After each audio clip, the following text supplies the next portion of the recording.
Don't take it, don't. Don't take it, don't. Don't take it, don't. Don't take it, don't. I would just like to say thank you to all the integrative oncologists who ever met here, thanks to the Symington Foundation and to Michael, because they gave me hope when there was none.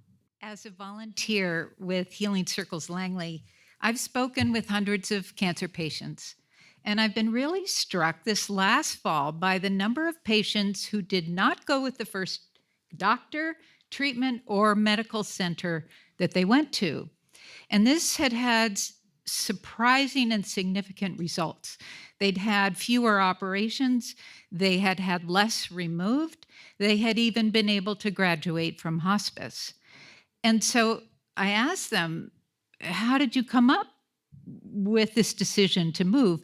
And 201, they all said, just as John said, it just felt right. I just knew.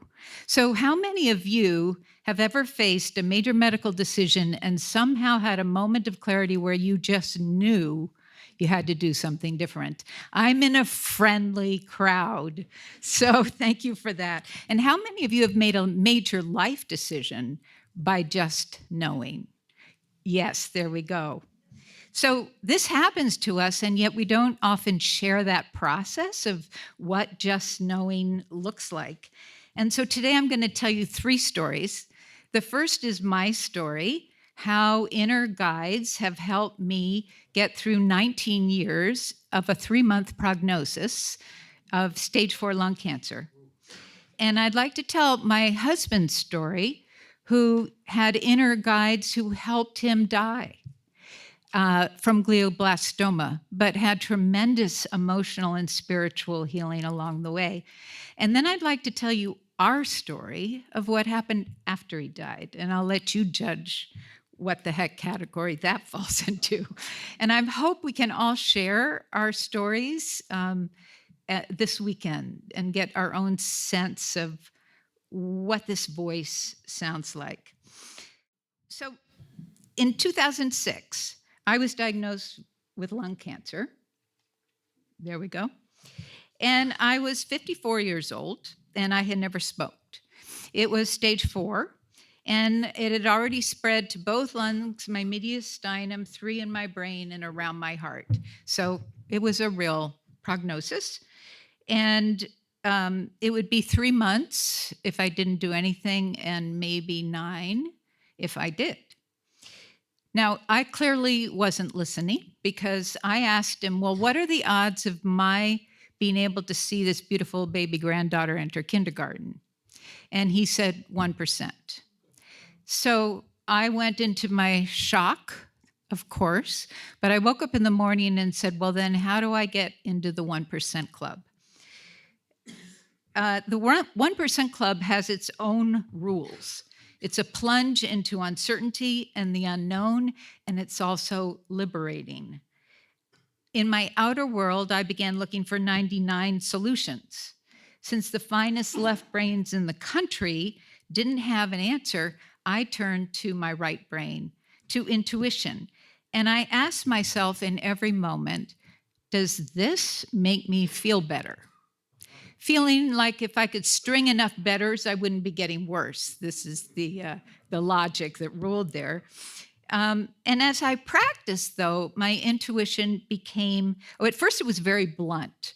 You know, do I turn left? Do I turn right? Do I go on the forest to the beach? Do I walk with Kelly? Do I walk with Karen? But it became more nuanced as I went on. My body would tell me less coughing, less pain, more energy. And I could sense my mood also telling me, yes, I feel the energy flowing when I do this. My healing plan became expansive. Western medicine, yes. Integrative medicine, yes. Universes medicine, yes.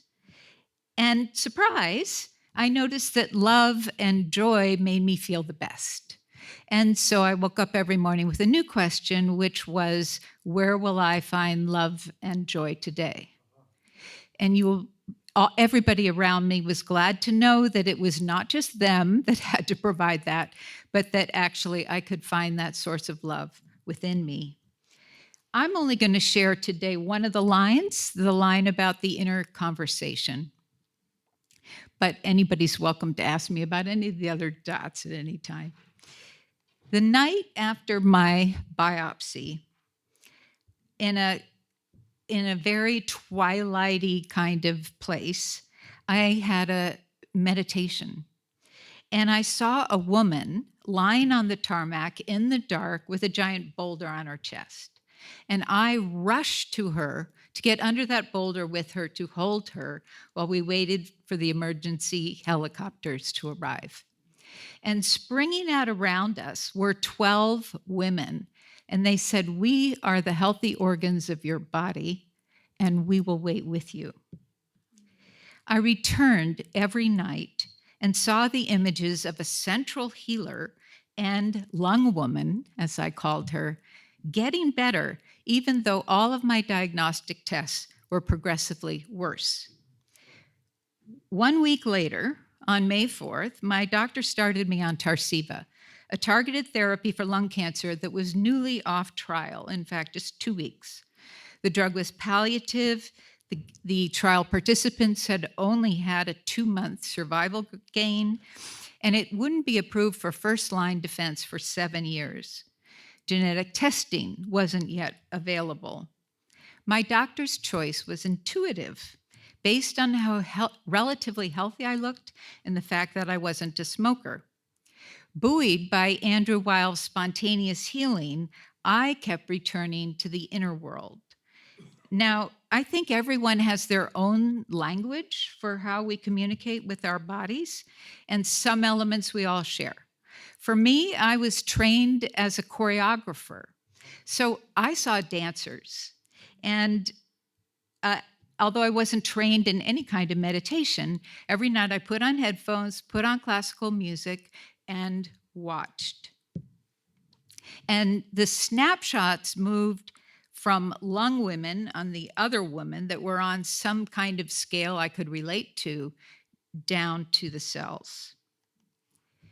The dancers, my first month on Tarceva, their movement became very specific. It was a stomping action. And that, it turns out, is exactly the mechanism that Tarceva used to stomp into certain receptors on the cell. My tumor shrank in half.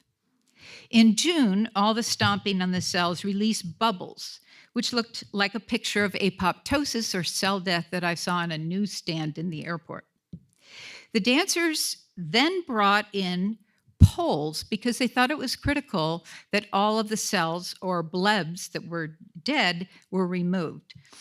3 years later, in 2009, a researcher linked this image, well, there we go, to hyaluronan. And in 2013, linked hyaluronan to why naked mole rats don't get cancer. The tumor was now 1/4 of its size. Now, I wasn't a biologist, so I didn't link anything to anything until November, when the inner healers were just massaging my mediastinum.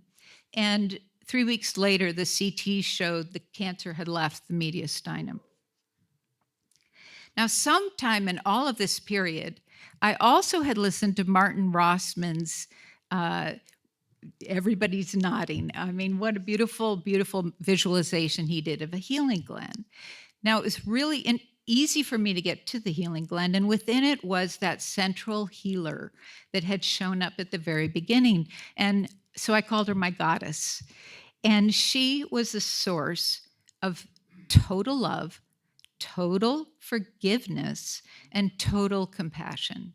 So whenever I needed solace, the comfort that John just talked about, I went to her. And that landscape kept expanding, a river that the cells could rush away in, a field where I could talk to my different body parts, a viewpoint that I could look at my future. But she could also work at the cellular level. So I was concerned in February when she was swimming, trying to excise a new kind of tumor cell that didn't respond to stomping. Genetic testing later proved my body correct. It was a mutation, and it was a resistance to Tarceva. And it showed up on a scan in August. My doctor said it was time for chemo and gave me the 2 sheets that said, on this one, you're going to lose your hearing, this one, you're going to lose your hair. And nowhere did it say, and it would only give you a few months gain. But I blurted out, well, what about CyberKnife? Well, and he goes, how do you know about CyberKnife? And really, how did I? I had just cut and paste anything that I had come and read, and it was now like a 70-page document that I just put aside. And somehow my brain connected it with a dream I had had of a lightning strike. Now, my doctor was not very impressed by my reasoning. And as he told me, the horse was out of the barn, systemic treatment was needed, CyberKnife was too new, insurance wouldn't play. But amazingly brilliant man that he is, he called back the next day and said, I've talked to my partner, and if you can find someone to do it, I'll back you. We did find another brilliant doctor who actually had worked on the CyberKnife protocol. And I had the procedure, got off the table, walked around the lake, a far cry from months of suffering. And it even worked for 9 months. My doc and I had been together for 27 months at this point, so he was willing to go along when I told him about another meditation, this one full of nature imagery, that said, no, wait 2 months and let nature take care of it.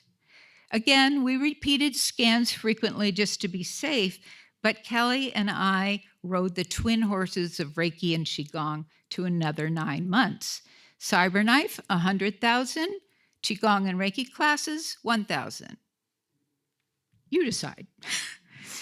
In April 2009, I had another recurrence and another dream, and this one said the doctor's going to walk into the room and suggest surgery. And that's exactly what he did. Because no one had done surgery on a CyberKnife patient, much less a stage 4 patient, the surgery was risky. And after the tumor board met, my doc said, you know, Diana, there's just a bunch of opinions sitting around that table. There's no evidence for you. And that's when I said, well, then my cells deserve to be at the tumor board, at least to weigh in. And so I went through another process of dreaming and meditation until finally I'm standing on that viewpoint of my future and my lung pops out of my chest and the healer puts her hand in to staunch the bleeding and my decision was made and the surgery was successful. For the first time, I was NED. And I was so eager to give back. I gave blood for vaccine research. I gave my tissue, my exome, my genome. They studied my brain.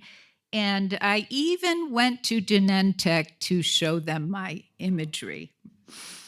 We began certifications, me as a Qigong teacher, Kelly as a Reiki. With the cancer gone, the dancers were quiet. So I switched to Qigong meditation as my way of finding this inner peace. We wrote a book about all the dots, but whenever we gave talks, there was always somebody that came up at the end and said, but I don't have a Kelly.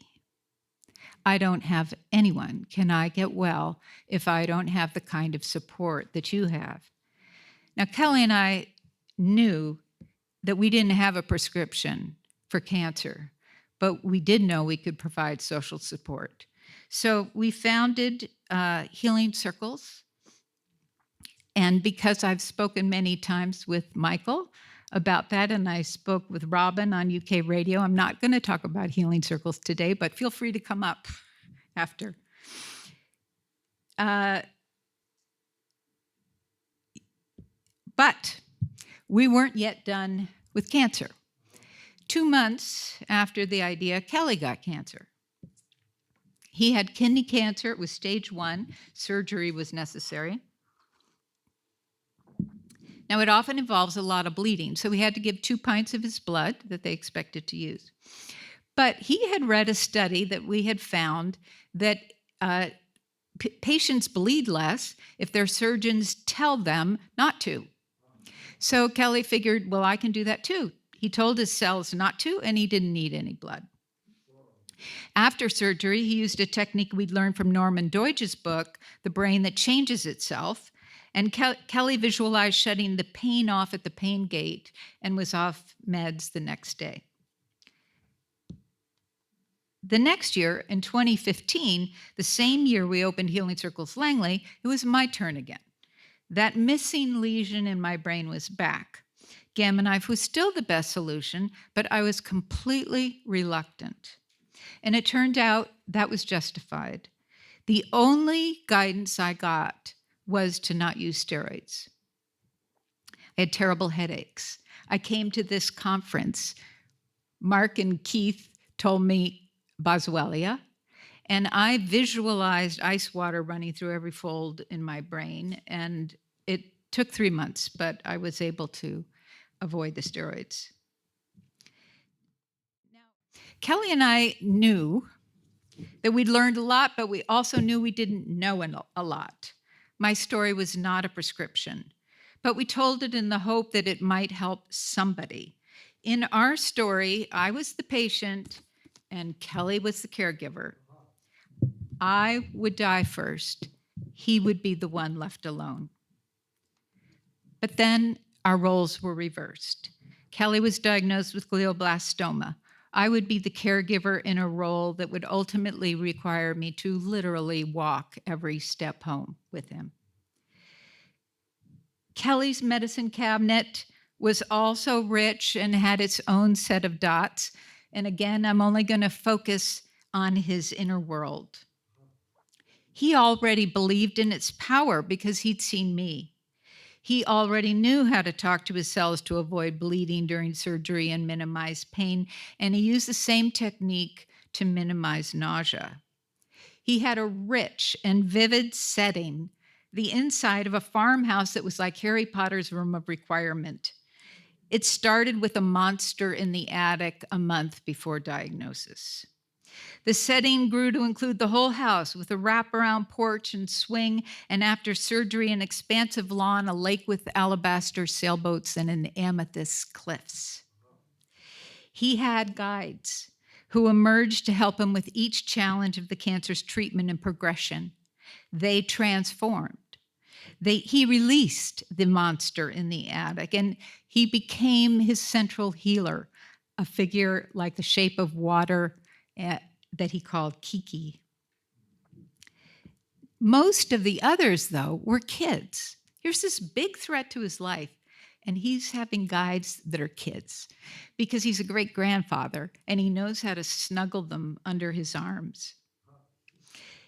He had a ritual for returning. At first it was Qigong, then he had a meditation bench, then he went to a place, the porch swing, and at the end he would simply turn his head as if he could completely see them and tell me what they had to say. They helped ground him in his core philosophy, which was that no matter what happened, the cancer, the treatment, the monthly trips to the ER, the pulmonary embolism, the DVTs, the bleeds, it was the best thing that could ever happen. The porch swing got crowded as the cancer progressed and more characters emerged. And while my imagery had come in the form of dance, his came as a full-blown script. And I'll read you just one example of that. Kiki, the road's getting shorter to that turnoff. Me being Kelly. Turn off? Kiki. Turn off to the great what's next. Small ghost. I'm the only one who's seen that turn off, and it's still a ways away yet. Me. Why do we need to be warned of where it is if it's going to come regardless? Why do we need a guide? Is it something we're trying to avoid? Small ghost. Oh no, it's not something to be avoided. It's something to fully appreciate so you can take advantage of the beauty and wonder of the entire trail and not miss any of it. Elena. Do we need to do something to prepare for that road or trail? Small ghost, you don't need to prepare, but you're going to want to hold hands with each other. Not for safety, it's just a road you travel with those you love. Teodara, like us. Timor, like us. Mottentrot, is it scary? Small ghost, I don't think it'll be scary. I think it will be magical, especially if we're all still holding hands. They didn't cure the cancer, but they guided him to the turnoff and then to the undiscovered country. And I believe they held his hand as he walked into it, just as our whole family surrounded him and held him as he left us. And then he was gone. Outwardly, the next few days in late February 2020 were full of family and community as we gave Kelly a home vigil, green burial, and a celebration of music and memory that would be the last time many of us would gather for years. 2 weeks later, I was alone for the first time in my life as I went into lockdown. Now, Kelly and I didn't have a strong belief system around what happens after you die. We talked often about whether the afterlife was simply his minerals entering the soil and going up the tree that covers our burial plot. After all, Kelly was trained in biology at Stanford. But we agreed that that would be a good ending and it would be enough. But we hoped that there would be a way we could stay connected. Right after he died, my longing for him transported me into the farmhouse for the first time.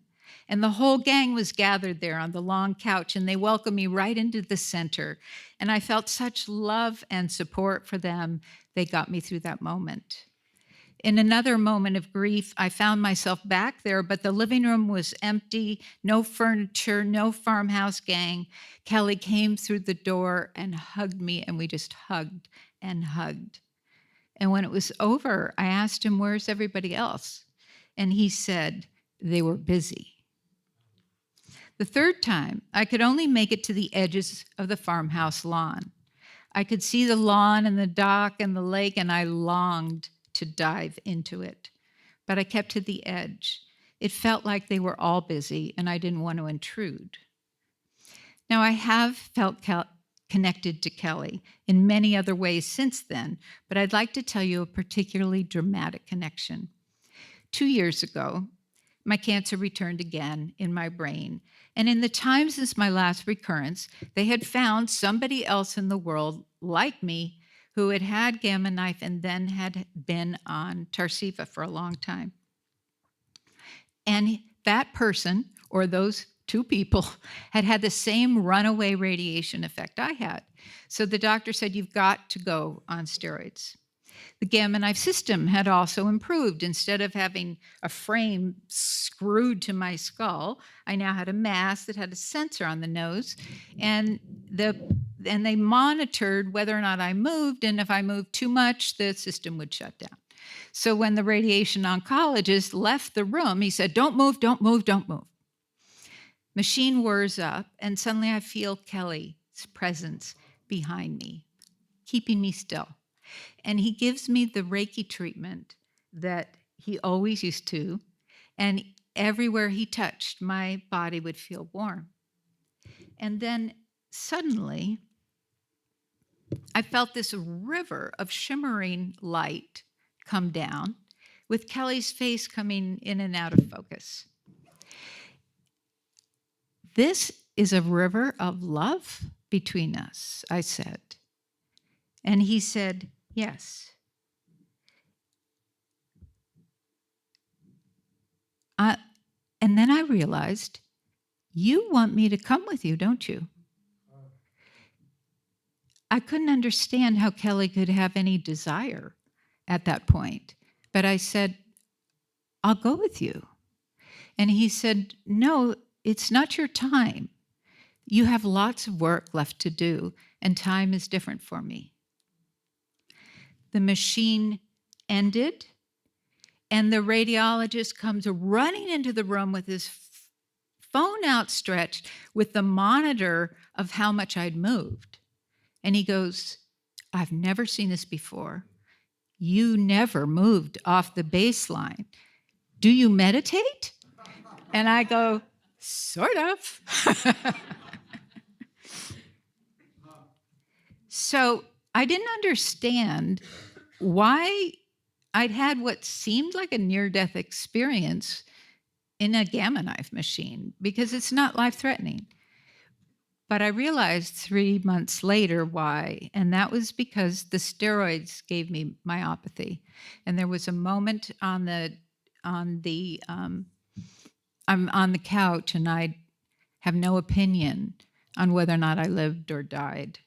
And suddenly Kelly came to me, and I said, I'm ready to go with you. And he goes, no, it's still not your time. And I said, but I have no more pilot light. And he said, well, I'll send Kiki to you, and maybe he can turn it on. And I felt Kiki's energy pour through every energy channel in my body, and I lived.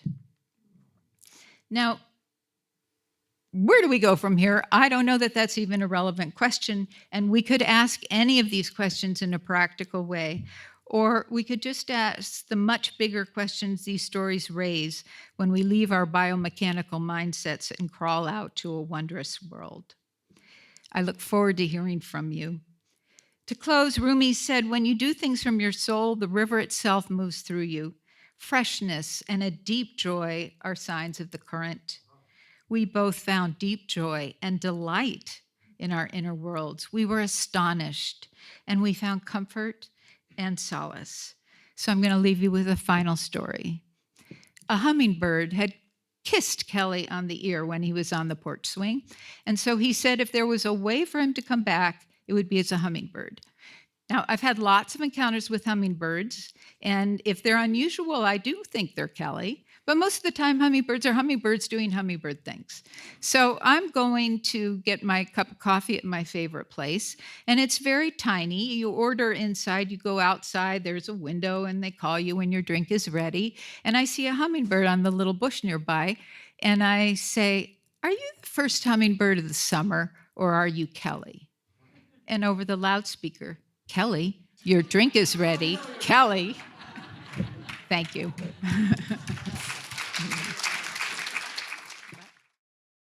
Don't take it, don't. Don't take it, don't. Don't take it, don't. Don't take it, don't. Don't take it, don't. Don't take it, don't. Don't take it, don't. Don't take it, don't. The river is a healer. The river is a sage. The river knows